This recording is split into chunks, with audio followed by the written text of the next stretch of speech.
నమస్తే అండి. శ్రీ గురుభ్యో నమః. శ్రీమాత్రే నమః. శ్రీ శరవణ భవాయ నమః. ఈరోజు మనము డిసెంబర్ రాశి ఫలాల గురించి తెలుసుకుందాము. ఆల్మోస్ట్ ఇయర్ ఎండింగ్‌కి వచ్చేసింది. సో, లాస్ట్ నెల మనకి ఈ నెలలో మనకి కొన్ని గ్రహాలు మారుతున్నాయి. చిన్న చిన్న గ్రహాలు. వాటి యొక్క గ్రహ సంచారం ఎలా ఉంది? వాటి యొక్క ట్రాన్సిట్ ఎఫెక్ట్స్ మనకి ద్వాదశ రాశుల పైన ఎలా ఉండబోతుందో మనము క్లుప్తంగా తెలుసుకోవడానికి ప్రయత్నం చేద్దాము. కానీ దానికంటే ముందు మనము తెలుసుకోవాల్సింది ఏంటంటే ప్రజెంట్ గోచారం ఎలా ఉంది గ్రహాల యొక్క సంచారణ ఆకాశంలో. ఓకేనా? సో ఇప్పుడు మనకి రవి చూసుకుంటే డిసెంబర్ 15వ తారీఖు వరకు కూడా మనకి వృశ్చిక రాశిలో సంచారం జరుగుతూ ఉంటుంది. డిసెంబర్ 15వ తారీఖు రాత్రి 10 గంటల 15 నిమిషాలకు ఇండియన్ స్టాండర్డ్ టైం ప్రకారము ఆయన ధనుసు రాశిలోకి ఎంటర్ అవుతారు. బుధుడు వక్రిగతిలో ఉండి వృశ్చిక రాశిలో సంచారం జరుగుతుంది జ్యేష్ఠ నక్షత్రంలో. అక్కడ గంధాంట డిగ్రీస్లో ఉంటారనమాట బుధుడు ఈ డిసెంబర్ 15వ తారీఖు వరకు కూడా. ఆ డిసెంబర్ 15వ తారీఖు నుంచి మంత్ ఎండింగ్ వరకు కూడా బుధుడు వృశ్చిక రాశిలోనే ఉంటారు. అండ్ మనకి శుక్రుడు వచ్చేసి డిసెంబర్ 2వ తారీఖు వరకు ధనుసు రాశిలో ఉండి తర్వాత మనకి మకర రాశిలోకి ట్రాన్సిట్ జరగడం చూస్తాము. దాని తర్వాత నెలాఖరికి కుంభరాశిలోకి ఎంటర్ అవుతారనమాట శుక్రుడు. గురుడు చూసుకుంటే వృషభ రాశిలో వక్రిగతిలో ఉండి రోహిణి నక్షత్రంలోనే ట్రాన్సిట్ చేస్తారు ఈ సంవత్సరం ఎండింగ్ వరకు కూడా. తర్వాత శనికి వస్తే మొన్నటి వరకు కూడా వక్రిగతిలో ఉండి ఇప్పుడు డైరెక్ట్ అయ్యారు కాబట్టి శతభిష నక్షత్రంలో ట్రాన్సిట్ జరుగుతుంది కుంభరాశిలో. తర్వాత డిసెంబర్ నెలాఖరికి ఆయన పూర్వభాద్ర నక్షత్రంలోకి ట్రాన్సిట్ జరుగుతుంది. రాహు వచ్చేసి మనకి ఉత్తరభాద్ర నక్షత్రం మీనరాశిలో ట్రాన్సిట్ జరుగుతుంది. కేతు ఉత్తర ఫాల్గుని నక్షత్రం సింహరాశిలో ట్రాన్సిట్ జరుగుతుంది ఈ నెలాఖరి వరకు. ఇలాంటి పరిస్థితి గ్రహ గోచారం చూసుకుంటే దాంతోపాటు కుజుడు వక్రిగతిలోకి ట్రాన్సిట్ అవుతారనమాట. ఆల్రెడీ కర్కాటక రాశిలో నీచ స్థానంలో ఉన్నారు. అక్కడి నుంచి కుజుడు ఇప్పుడు డిసెంబర్ 7వ తారీఖున వక్రి అవుతారు, అంటే నీచలో వక్రి అనమాట. సో మనకి ప్రజెంట్గా ఇప్పుడు ఉన్న గ్రహగతులలో 3 గ్రహాలు వక్రిగతిలో ఉన్నాయి. సో ఈ 3 గ్రహాలు వక్రిగతిలో ఉన్నప్పుడు కొద్దిగా మనకి రెగ్యులర్గా మనం ఏదైతే చేస్తూ ఉంటామో దానికంటే కూడా కొద్దిగా భిన్నంగా మనము ప్లాన్ చేసుకోవాల్సిన పరిస్థితి కనిపిస్తూ ఉంటుందన్నమాట. సో ఈ ప్రజెంట్ గ్రహ గోచార రీత్యా మనం చూసుకుంటే ద్వాదశ రాశుల వాళ్ళకి ఎలాంటి రిజల్ట్స్ ఉండబోతుంది, వాళ్ళ మ్యారేజ్ ఆస్పెక్ట్స్ అవ్వచ్చు, ఫైనాన్షియల్ ఆస్పెక్ట్స్ అవ్వచ్చు, లేకపోతే హెల్త్ పరంగా కెరియర్ పరంగా ఎలాంటి రిజల్ట్స్ ఉంటాయో మనము క్లుప్తంగా తెలుసుకుందాము. తులారాశి వాళ్ళకి డిసెంబర్ రాశి ఫలాలు గ్రహ గోచార రీత్యా ఎలా ఉందో ఒకసారి చూద్దామండి. తులారాశి వాళ్ళకి లగ్నాధిపతి రాశ్యాధిపతి శుక్రుడు తృతీయ స్థానంలో సంచారం జరగడము, తర్వాత మకర రాశిలోకి డిసెంబర్ 2వ తారీఖున చతుర్థ స్థానంలో సంచారం జరగడము, ద్వితీయంలో రవి సంచారము అండ్ బుధుడి యొక్క వక్రిగతి సంచారము కలిపి జరుగుతూ ఉంటుంది. తర్వాత రవి డిసెంబర్ 15వ తారీఖున తృతీయ స్థానంలోకి సంచారం జరగడము, ఆ తర్వాత బుధుడు వక్రిగతిలో నుంచి నార్మల్ అయిపోయి ద్వితీయ స్థానంలోనే సంచారం జరగడము, పంచమంలో శని సంచారము, షష్టంలో రాహు సంచారము, అష్టమంలో గురు వక్రిగతిలో సంచారము అండ్ దశమంలో కుజుడు సంచారము. కుజుడు కూడా మనకి వక్రిగతిలోనే ఉంటారు. అండ్ వ్యయంలో కేతు. ఇలాంటి గ్రహ గోచారం చూసుకుంటే మనకి తెలుస్తుంది ఏంటంటే తులారాశి వాళ్ళకి చతుర్థ స్థానంలో వీళ్ళకి కొద్దిగా ఫ్యామిలీకి సంబంధించి కొద్దిపాటిగా ఇబ్బందులు కనిపిస్తూ ఉన్నాయి. అంటే తృతీయ స్థానంలో ఉన్న శుక్రుడు మళ్ళీ చతుర్థ స్థానంలోకి వచ్చిన తర్వాత ఏంటంటే ఒక స్ట్రిక్ట్ ఎన్వైరన్మెంట్ లాగా అయిపోతుంటుంది అనమాట. ఫ్యామిలీలో కూడా అంతా కూడా కొద్దిగా స్ట్రిక్ట్గా మాట్లాడడము, ఆ వాతావరణం అంతా కూడా ఏదో ప్లాన్డ్గా స్ట్రక్చర్డ్గా ఉన్నట్టు కనిపిస్తూ ఉంటుంది.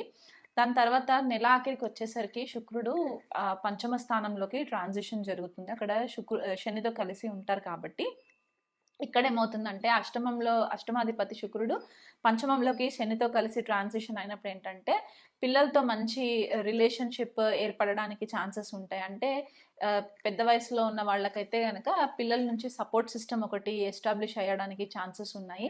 ఫైనాన్షియల్గా శుక్రుడు ఎప్పుడైతే శనితో కలుస్తారో అప్పుడు ఫైనాన్షియల్గా ఆర్థికంగా వీళ్ళు కొద్దిగా మెరుగుపడడానికి ఛాన్సెస్ కనిపిస్తున్నాయి. అప్పటి వరకు కూడా కొద్దిగా అటు ఇటుగా ఉంటుంది పరిస్థితి.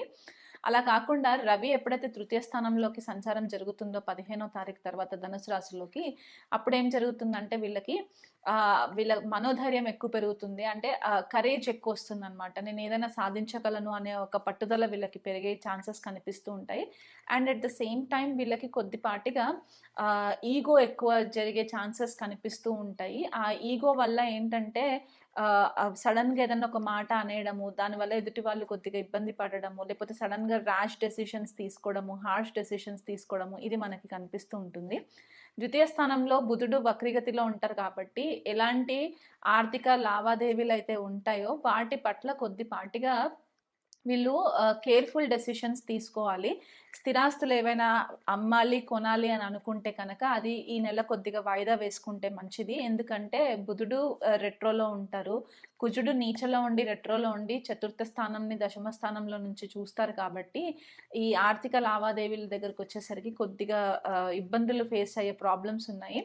ఏదైనా కొత్త ప్రాజెక్ట్స్ కనుక సైన్ చేస్తున్నారు, లేకపోతే ఉద్యోగం మారి వేరే ఉద్యోగాలకి వెళ్తున్నారు అని అనుకుంటే కనుక వీలైనంత మట్టుకు ఆ డాక్యుమెంటేషన్, ఆ కాంట్రాక్టుల్ అగ్రిమెంట్స్ ఏవైతే ఉంటాయో వాటిని 1కి 10 సార్లు క్రాస్ వెరిఫై చేసుకొని డెసిషన్స్ తీసుకుంటే మంచిది.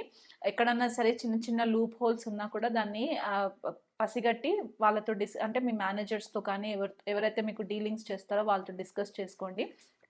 అండ్ బిజినెస్ పార్ట్నర్స్కి వచ్చేసరికి ఏంటంటే సప్తమ స్థానంలో మనకి సప్తమాధిపతి కుజుడు నీచలో ఉంటారు కాబట్టి దశమ స్థానంలో పార్ట్నర్స్ విషయంలో కూడా కొద్దిపాటిగా డిస్టర్బెన్సెస్ వచ్చే ఛాన్సెస్ కనిపిస్తూ ఉన్నాయి. ఆర్థిక లావాదేవీలు బిజినెస్ పార్ట్నర్షిప్లో ఉంటే కనుక మీరు ఆ ఆర్థిక స్థితిని మీరు కనుక హ్యాండిల్ చేయకుండా వేరే వాళ్ళ పైన డిపెండ్ అవుతే కనుక మీకు అక్కడ కొద్దిగా డబ్బు నష్టం జరిగే ఛాన్సెస్ కనిపిస్తూ ఉన్నాయి కాబట్టి ఆ విషయంలో కొద్దిగా కేర్ఫుల్గా ఉండండి. ఆ వయసు పైబడిన వాళ్ళు ఎవరైనా తులారాశి వాళ్ళు ఉంటే గనక షష్ఠ స్థానాధిపతి అయిన గురుడు అష్టమంలో వక్రీగతిలో ఉండడం ఏంటంటే దీర్ఘకాలికమైన ఇబ్బందులు, ఆరోగ్య సమస్యలు ఏవైతే ఉన్నాయో అవి కొద్దిగా అగ్రివేట్ అయ్యే ఛాన్సెస్ కనిపిస్తూ ఉన్నాయి కాబట్టి ఇమీడియట్గా డాక్టర్ని సంప్రదించి దానికి కావాల్సిన మెడికేషన్ తీసుకోవడం వల్ల కూడా మీకు కొద్దిపాటిగా రిలీఫ్ ఉంటుంది. ఎక్కువ మటుకు తులారాశి వాళ్ళకి నేను ఈ నెల చూసేది ఏంటంటే ప్రాబ్లమ్స్, కాళ్ళకి సంబంధించిన ప్రాబ్లమ్స్ ఎక్కువ కనిపిస్తూ ఉన్నాయి. డైజెషన్కి సంబంధించి ప్రాబ్లమ్స్ ఎక్కువ కనిపిస్తూ ఉన్నాయి. నిద్రలేమి సమస్యలు కనిపిస్తూ ఉన్నాయి కాబట్టి ఆ కోణంలో కొద్దిగా మీరు ఫైబర్ ఎక్కువ ఉన్న ఫుడ్ కన్జ్యూమ్ చేయడం వల్ల కూడా మీకు కొద్దిపాటిగా డైజెషన్కి సంబంధించిన ప్రాబ్లమ్స్ కొద్దిగా రెడ్యూస్ అయ్యే ఛాన్సెస్ కనిపిస్తూ ఉన్నాయన్నమాట. అది కాకుండా పిల్లల నుంచి కూడా మీకు ఆర్థికంగా మంచి హెల్ప్ వస్తుంది. అంటే పై వయసు పడిన వాళ్ళు ఎవరైనా సరే ఉద్యోగం చేయకుండా హౌస్ వైఫ్స్ కానివ్వండి, లేకపోతే రిటైర్డ్ ఎంప్లాయీస్ ఎవరైనా ఉంటే కనుక మీ పిల్లలు మీకు మంచి ఆర్థిక సహాయం చేసే పరిస్థితులు కూడా కనిపిస్తున్నాయి. తులారాశి వాళ్ళు ఎవరైనా ఎడ్యుకేషన్ స్ట్రీమ్లో ఉంటే కనుక ఈ నెల కొద్దిగా కష్టపడాల్సిన పరిస్థితి కనిపిస్తుంది. డిసెంబర్ 15వ తారీఖు వరకు కూడా మీకు పెద్దగా ఇంట్రెస్ట్ కనిపించదు, స్టడీస్ పైన కనిపించదు. అంటే తులారాశి వాళ్ళ పిల్లలు కూడా ఎవరైనా చిన్నపిల్లలు ఉంటే కనుక తల్లిదండ్రులు ఇదొకటి గమనించవచ్చు అనమాట. వీళ్ళకి ఒక 15th డిసెంబర్ వరకు కూడా కొద్దిగా స్టడీస్లో ఫోకస్ ఉండదు. తర్వాత మెల్లిమెల్లిగా నేను చదువుకోవాలి అనే ఒక ఉత్సాహం వీళ్ళలో వస్తుంది. ఎందుకంటే అప్పుడు రవి మారుతారు కాబట్టి ఆ పట్టుదల అనేది వచ్చే ఛాన్సెస్ కనిపిస్తాయి. అండ్ కెరియర్ పట్ల వీళ్ళకి కొద్దిగా కన్ఫ్యూజన్ ఉంటుంది. ఎందుకంటే దశమ స్థానంలో నీచలో ఉన్న కుజుడు రెట్రోలో ఉంటారు కాబట్టి వీళ్ళకి కొద్దిగా కెరియర్ ప్రకారం కొద్దిగా ఇబ్బందులు, కన్ఫ్యూజన్ కనిపిస్తూ ఉంటుంది కాబట్టి ఆ కోణంలో ఏదైనా డెసిషన్స్ తీసుకోవాలి, ఉద్యోగం మారాలి అనుకుంటే కనుక మీ మెంటర్స్ ఎవరైతే ఉంటారో వాళ్ళ సలహా తీసుకొని మీరు ఒక స్టెప్ ముందుకు వేసుకుంటే కనుక మీకు ఫేవరబుల్ రిజల్ట్స్ ఉంటాయి. ఓవరాల్గా మీకు ఇంకా బెటర్ పర్ఫార్మెన్స్ కావాలి, ఈ నెలలో మాకు రిజల్ట్ ఫేవరబుల్గా ఉండాలి అని అనుకుంటే కనుక నిత్యం గణపతి ఆరాధన చేసుకోవడము అండ్ సుబ్రహ్మణ్యేశ్వర స్వామికి, ఎందుకంటే దశమ స్థానంలో కుజుడు గోచార రీత్యా ట్రాన్సిషన్ జరుగుతుంది కాబట్టి సుబ్రహ్మణ్యేశ్వర స్వామి ఆరాధన రెగ్యులర్గా చేసుకోవడము, వీలు కుదిరితే హెల్త్ సపోర్ట్ చేస్తే కనుక మంగళవారం ఉపవాసం ఉండడం కూడా చేసుకుంటే మీకు మంచి ఫేవరబుల్ రిజల్ట్స్ ఉంటాయి. నమస్తే.